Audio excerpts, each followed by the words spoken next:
Hello दोस्तों, मैं सरला Yadav SY Hindi platform पर एक बार फिर से आप सभी का हार्दिक अभिनंदन करती हूं। और हमारे यहाँ पर एक मुहिम चली हुई है अपने एसवाई हिंदी प्लेटफॉर्म चैनल पर एसटेट को लेकर।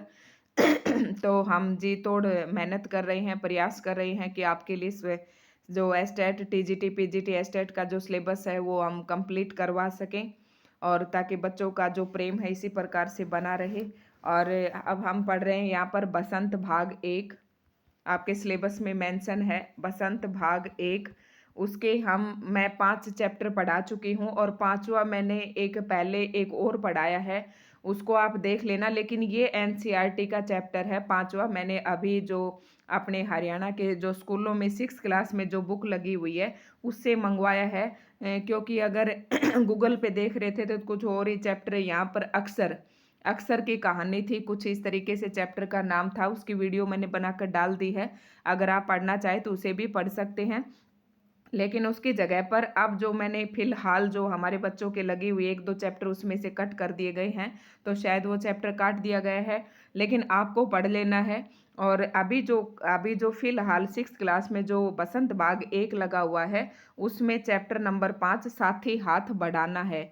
तो मैंने ये यहाँ से फिर से आपको चैप्टर 5 इसीलिए इसका नाम डाला है, साथी हाथ बढ़ाना। और ये बता देती हूँ आपको कि आप अगर टीजीटी पीजीटी एस्टेट की तैयारी कर रहे हैं तो हमारी एसवाई हिंदी प्लेटफॉर्म चैनल की विजिट जरूर करें। प्लेलिस्ट में आपको पूरा सिलेबस आपका लगभग 60-70% सिलेबस हमारा कंप्लीट हो चुका है, और वो मैंने सारा डाल रखा है। काव्य शास्त्र मैंने संपूर्ण करवा दिया है, चाहे वो टीजीटी का हो चाहे पीजीटी का हो। सिर्फ एक ही टॉपिक बचा है रस का, और वो जो आपका टीजीटी में भी है और पीजीटी में भी है, मैं वो डाल दूंगी अभी। तो आज हम पढ़ रहे हैं साथी हाथ बढ़ाना, बसंत भाग 1 का 5th अध्याय है। तो इसमें कोई बच्चा पजल नहीं होगा कि ये 5th क्यों डाल दिया। और साथी हाथ बढ़ाना जो लिखा था साहिर लुधियानवी ने, ये इसके कवि हैं, और ये एक फिल्म के लिए लिखा गया एक गाना है। तो ये इसमें मैं बताती हूँ इसमें कवि क्या कहने का भावार्थ क्या है कवि का, कि कवि ये कहता है कि हम सब मिलकर काम करें, हम सब मिलकर देश की प्रगति में अगर अपना हाथ दें तो हमारा देश उन्नति की ओर बढ़ सकता है। अगर हम मेहनत करें, कदम से कदम मिलकर चलें, तो हम बड़ी से बड़ी मुसीबतों का भी सामना कर सकते हैं। मतलब किसी भी एक बड़े काम की शुरुआत करने के लिए लेखक ने कहा है कि बिल्कुल एक छोटे से बिंदु से हमें शुरुआत करनी पड़ती है। एक अकेला आदमी तो कुछ नहीं कर सकता, वो थक जाएगा, इस विकास के बोझ को उठा नहीं पाएगा। इसलिए कह रहा है कि साथी हाथ बढ़ाना, हम सबको मिलकर अपने देश के प्रगति के लिए, देश की उन्नति के लिए हमें कार्य करना है। लेकिन यहाँ पर कवि ने एकजुट होने का संदेश दिया है। तो मैं ये इसलिए बता रही हूँ क्योंकि आपकी कविता में साफ साफ आपके सिलेबस में लिखा हुआ है कि भाव सौंदर्य, शिल्प सौंदर्य भी आपको देखते जाना है साथ साथ, और इसमें आए हुए पाठ में आए हुए मुहावरों को भी देखते जाना है, शब्दार्थ को भी देखना है, विलोम शब्द पर्यायवाची की तरफ भी ध्यान देना है। ठीक है, तो यहाँ हम शब्दों के अर्थ भी बताते हुए जाएंगे, फुल डिटेल से आपको पढ़ाएंगे ताकि आपको इधर उधर ना भटकना पड़े। और ऑब्जेक्टिव प्रश्नों के पीछे आप ज़्यादा मत भागना, सिर्फ पाठ के ऐसे डिटेल पढ़ लेते हैं तो सारे प्रश्न इसमें कवर हो जाते हैं। अपनी कॉपी खोलो और नोट्स बना लो। तो ये एक गीत है, ये विधा की दृष्टि से एक गीत है जो कि शायर लुधियानवी द्वारा लिखा गया है। आप पढ़ लेते हैं इस गीत में क्या लिखा गया है। साथी हाथ बढ़ाना, साथी हाथ बढ़ाना, एक अकेला थक जाएगा मिलकर बोझ उठाना। अब मैंने आपको भावार्थ इसका बता दिया है, अब हम सीधी सीधी अपनी कविता पढ़ते चलेंगे। कवि कह रहा है कि साथी हाथ बढ़ाना अर्थात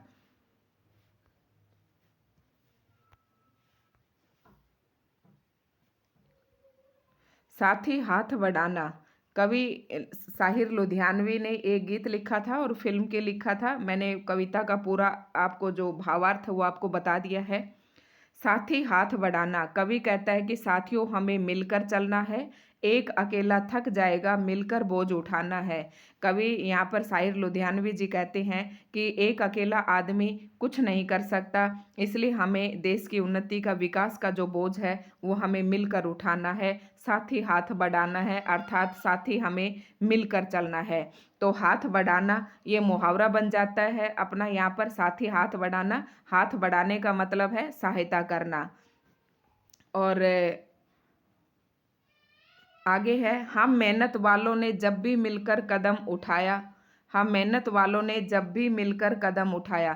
कवि कह रहा है कि जब हम मेहनत करने वालों ने अर्थात परिश्रम करने वालों ने जब भी मिलकर कदम बढ़ाया है, अगर अर्थात हम जब भी मिलकर आगे बढ़े हैं, तब सागर ने भी रास्ता छोड़ दिया है। अर्थात मेहनत करने वालों के आगे अपना उसका रास्ता अपने आप साफ होता जाता है। और पर्वत पर्वत पर्वत का मतलब है यहाँ पर्वत, पर्वत ने भी शीश झुकाया है। अर्थात मेहनत करने वालों के सामने पर्वत अर्थात बड़े बड़े पहाड़ भी अपना सिर झुका देते हैं। रास्ता समुद्र भी रास्ता दे देते हैं। फौलादी, फौलादी होता है पत्थर के समान कठोर। देखो शब्दों के अर्थ देखते हुए चलेंगे। फौलादी होता है पत्थर के समान कठोर। फौलादी हैं सीने। कवि कह रहा है कि हमारे भारतीयों के जो सीने हैं वो पत्थर के समान कठोर है, और हमारी बाहें भी पत्थर के समान मजबूत है। हम चाहे तो चट्टानों में पैदा कर दे राहें। कवि कह रहा है कि हमारे अंदर इतनी ताकत है, और अगर हम अपने विश्वास से आत्मविश्वास से काम करें तो हम चट्टानों के बीच से भी हम रास्ता बना सकते हैं। साथ ही हाथ बढ़ाना। तो कवि जो है अपने सभी भारतवासियों का उत्साह वर्धन करता है और सभी को मिलकर आगे चलने के लिए संदेश देता है। मेहनत अपने लेख की रेख मेहनत अपने लेख की रेखा। लेख की मतलब भाग्य की रेखा जो है, अपने भाग्य की जो रेखा है वो मेहनत है। अर्थात परिश्रम को ही यहाँ कवि ने अपने भाग्य की रेखा कहा है। मेहनत से क्या डरना। कवि कहता है कि मेहनत अर्थात परिश्रम करने से हमें डरना नहीं चाहिए। कल गैरों की खातिर। गैरों की खातिर का मतलब है कि जब हमारा देश स्वतंत्र था, आज़ादी से पहले तो हम दूसरों के लिए काम करते थे, आज अपनी खातिर करना। अब कवि कह रहा है कि आज के समय में हम आज़ाद हैं, तो आज हम अपने देश के लिए, अपने देश के लोगों के लिए काम करेंगे। अपना दुख भी एक है साथी, अपना सुख भी एक। आगे कवि लोगों को कहता है कि अपना सुख और दुख एक ही है, अपनी मंजिल भी सच की मंजिल। कवि कह रहा है कि हमें सच्चाई का साथ देते हुए सत्य के मार्ग पर आगे बढ़ना है। अपना रास्ता नेक, अपना रास्ता भी नेक अर्थात ईमानदारी की राह पर चलना भी अपना रास्ता है। कवि सभी भारतवासियों को कहता है कि हम सबका दुख एक है, हम सबका सुख एक है, हमारी मंजिल भी जो सत्य को पाने की है वो एक ही है, और हमारा नेक रास्ता भी, नेकी पर चलना वही हमारा रास्ता भी सबका एक है। साथी हाथ बढ़ाना। हे साथी, मिलकर आगे बढ़ो अर्थात मिलकर काम करते हैं। जैसे ये मिल बांट कर काम कर रहे हैं, इस तस्वीर में दिखा रखा है। आगे साहिर लुधियानवी क्या कहते हैं, एक से मिले एक तो कतरा बन जाता है दरिया। कतरा होता है यहाँ पर, कतरे का मतलब है बूंद। अगर एक एक बूंद पानी की मिलकर ही किसका दरिया अर्थात समुद्र का समुद्र बन जाता है, तो हम मेहनत एक एक जुड़कर एक एक हाथ मिलाकर हमारे सहयोग से तो पता नहीं हम क्या कर सकते हैं। एक से एक मिले तो जरा बन जाता है सेहरा।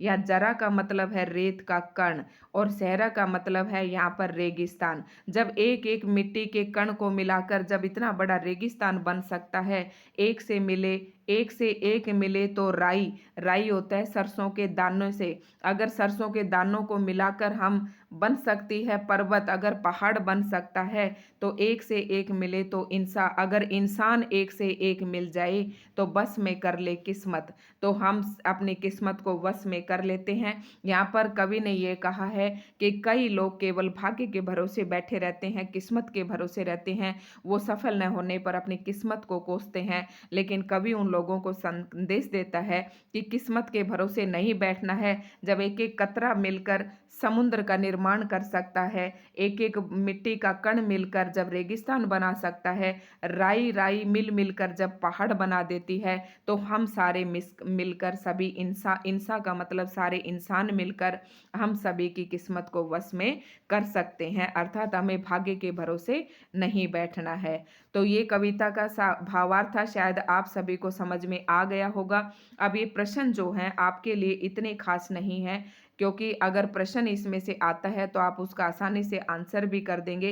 इस गीत की किन पंक्तियों को तुम अपने आसपास की जिंदगी में घटते हुए देखते हो, किस प्रकार के घटते हुए देखते हो। जैसे लास्ट में बताया किस्मत का रोना रोते हैं सभी लोग, तो वो आप देखते हो। सागर ने रास्ता छोड़ा, पर्वत ने शीश झुकाया, शायर ने ऐसा क्यों कहा है लिखो। क्योंकि देखो हमारे भारत के जो वीर सैनिक हैं, हमारे सेना के जो जवान हैं, वो अपनी ड्यूटी जो है, अपनी नौकरी हमेशा बड़ी ईमानदारी से करते हैं। और आपने देखा होगा कि हमारा देश स्वतंत्र था, गुलाम था, लेकिन हमारे भारतवासियों की मेहनत और बलिदान के आगे उनको एक दिन यहाँ से जाना पड़ा। इसलिए कहा है कि सागर ने भी रास्ता छोड़ा और पर्वत ने भी मेहनत के आगे ये लोग शीश झुकाते हैं। गीत में सीने और बाहों को फौलाद क्यों कहा है? फौलाद का मतलब मैंने बताया कठोर पत्थर के समान हृदय है हमारे सैनिकों का, और वो बॉर्डर पर खड़े रहते हैं और हर मुसीबत का सामना करते हैं, चाहे गर्मी हो, सर्दी हो, बरसात हो, चाहे दुश्मन की गोलियां हो। तो ये था इसका भावार्थ। और आगे है, ये मैं आपको अपनी तरफ से बता रही हूँ। तो ये नहीं है। अब हम व्याकरणिक तरीके से चलते हैं। और व्याकरणिक जो बातें हैं, अकेला चना भाड़ नहीं फोड़ सकता, मतलब अकेला आदमी कुछ नहीं कर सकता। कविताओं की ये प्रश्न यहाँ पर दिया हुआ है। और एक मिलकर 11 होते हैं, मतलब ये दोनों जो ये है एकता को दर्शा रहा है। ऊपर लिखी कहावतों का अर्थ गीत की किन पंक्तियों में मिलता है, ये तो आप ढूंढ ही लोगे। इन दोनों कहावतों का अर्थ कहावत कोश में देखकर समझो, ये तो अलग ही है, आपके बच्चों के काम के हैं। अब यहाँ पर देखिए, आपके उसमें लिखा हुआ है कि मुहावरे आपके पाठ में से आएंगे। तो हाथ को हाथ न सूझना, मतलब हमें कुछ भी समझ में न आना। हाथ साफ करना, साफ इनकार कर देना या अपना पीछा छुड़ा लेना। हाथ पैर फूलना, घबरा जाना। हाथों हाथ लेना, मतलब तुरंत बात पर एक्शन लेना या तुरंत बात पर क्रिया करना। ठीक है, तुरंत उस काम को करना। तो आप वाक्य तो आप शायद बड़े टीजीटी के स्टूडेंट हैं, वाक्य तो आप बना ही लेंगे। और इस गीत में पर्वत, शीश जैसे प्रयोग, इन शब्दों के प्रचलित रूप बताओ। तो प्रचलित रूप क्या है, ये आपको पता ही है कि पर्वत किसके लिए, पर्वत के लिए, शीश के लिए सिर है, रास्ता रास्ता, इंसान ये है इनके लिए। इन शब्दों के प्रचलित रूप मैंने आपको बता दिए हैं। और क्या हो सकता है, कल गैरों की खातिर की आज अपनी खातिर करना, इस वाक्य को गीतकार इस प्रकार कहना चाहता है, ये तो रहने दो। मैं अच्छा नहीं, ये पढ़ने का है, हो सकता है यहाँ से प्रश्न बन जाए आपका। तो देख लेते हैं इसको पहले।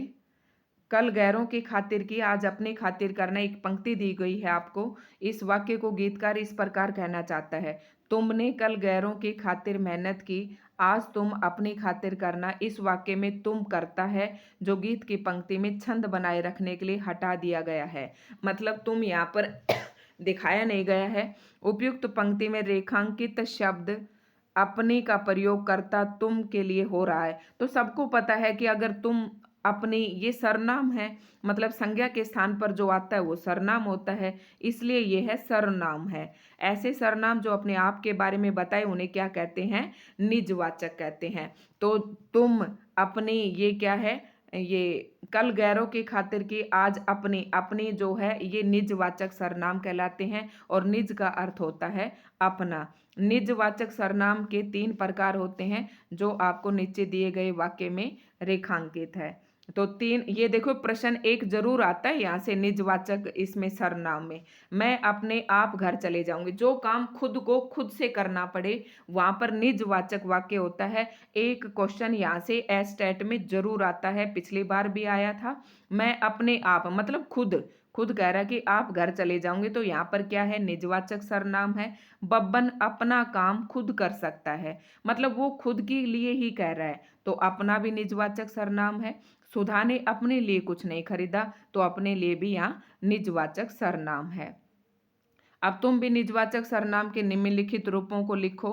तो ये है अपने से, अपने लिए, ये याद रखना। अगर आपको, आप कुछ ज़्यादा नहीं रटना चाहते तो अपने को, अपने पर, अपने से, अपने लिए, ऐसे अगर शब्द जहाँ भी आपको दिखते हैं तो वो अपने खुद के लिए होते हैं और उन्हें क्या कहते हैं हम, निजवाचक सर्वनाम। तो दोस्तों ये थी आपकी कविता, कैसी लगी आपको तो कमेंट करके बताना। और अगर आपको वीडियो पसंद आई हो तो ज़्यादा से ज़्यादा इसे लाइक और शेयर करना। और अगर आप हमारे चैनल पर नए हैं तो चैनल को सब्सक्राइब ज़रूर करें। और अगर आप हमारे साथ जुड़े हुए हैं तो वीडियो को लाइक एंड शेयर करें, और ज़्यादा से ज़्यादा वीडियो को शेयर करें। दोस्तों एस्टेट के बहुत ज़्यादा स्टूडेंट होते हैं, तुम्हारे लिए इतनी सारा हम मेहनत कर रहे हैं, ये आप लोगों के लिए, तो वीडियो को ज़्यादा से ज़्यादा शेयर करें। और सब्सक्राइब जिस हिसाब से वीडियो डाल रहे हैं उस हिसाब से बढ़ नहीं रहे हैं। तो आपसे रिक्वेस्ट है कि प्लीज़ चैनल को अगर सब्सक्राइब नहीं किया है तो सब्सक्राइब ज़रूर करें। धन्यवाद।